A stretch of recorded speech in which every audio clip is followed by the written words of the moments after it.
Okay, so Sony just released a brand new full-frame camera, the Sony ZV-E1, or ZV-E1, as we say here in Canada, and then Sigma goes ahead and releases a couple of days later this little beauty. This is a full-frame lens, a 17mm ultra-wide full-frame lens that I think is perfect for the new Sony ZV-E1 camera. But of course, it still jives great with the other Sony full-frame cameras and even their APS-C cameras. So let's talk about it. Big shout out to Sigma Canada for sending this over before it was released to the public so I could test it out for you guys. And this thing tests extremely well. This is part of their I series, their 17mm f4DG DN, and it is the I series, which have to be the best looking lenses I have ever seen. Oh my goodness, they're so attractive, and they're all metal and they're light. And look at this lens hood. Can you see this lens hood? Oh, it's all metal. And you stick. I have never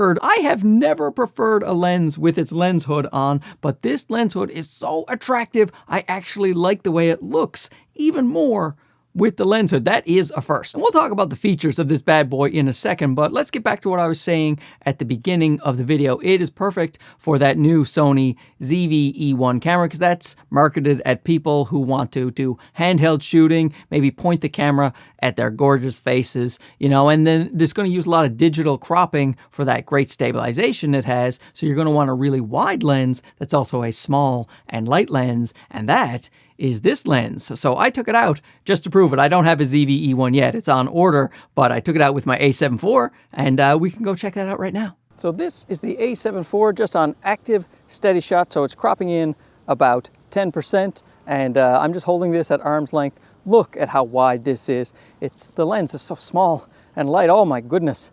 This is fantastic. Glorious, as camera conspiracies would say.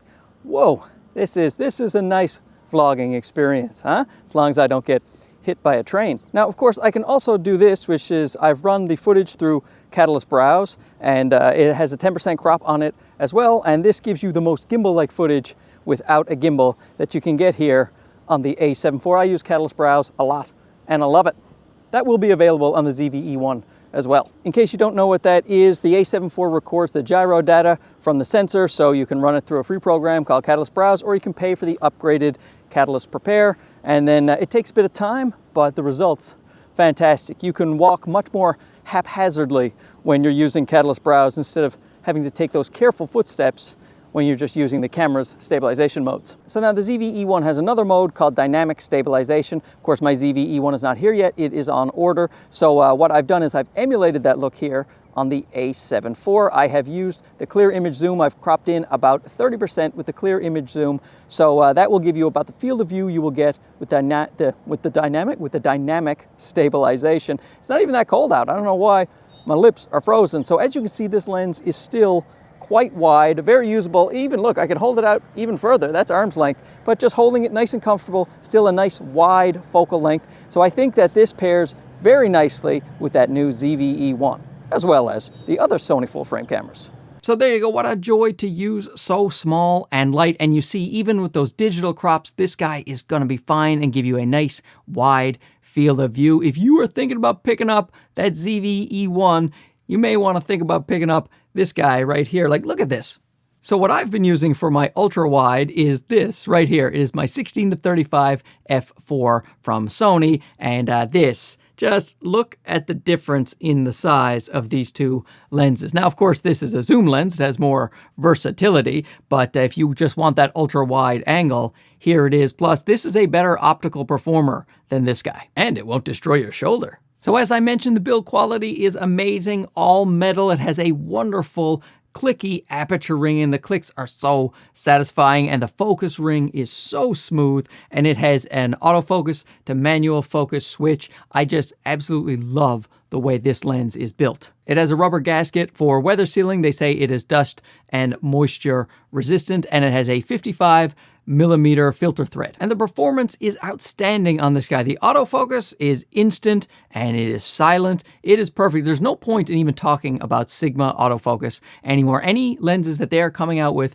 these days are on par with Sony easily in terms of the autofocus. You never hear the autofocus, and it is so snappy and it is so responsive. perfect. It's an amazingly sharp lens, corner to corner, so if you want to take those landscapes, which a lot of people are going to want to do with this lens, fantastic. The chromatic aberration is very well controlled. You can see some if you zoom in very, very high contrast scenes. You may see a little of the purple and the green fringing, but it is very minimal. And speaking of minimal, the loca, the longitudinal chromatic aberration where the autofocus parts are, green and yellow. This, again, extremely well controlled in the loca department, which is great because that is very hard to correct in post. The flare control is ridiculous on this thing. The flares are so well controlled and you still have so much contrast even in very backlit scenes. I don't know what Sigma is doing with the flare control, but keep it up. The 23mm f1.4, again, when I tested that a couple of days ago, flare control, crazy good. This thing has a minimum focus distance of 12 centimeters, and that is just so great for video and for photography as well. You can get so very close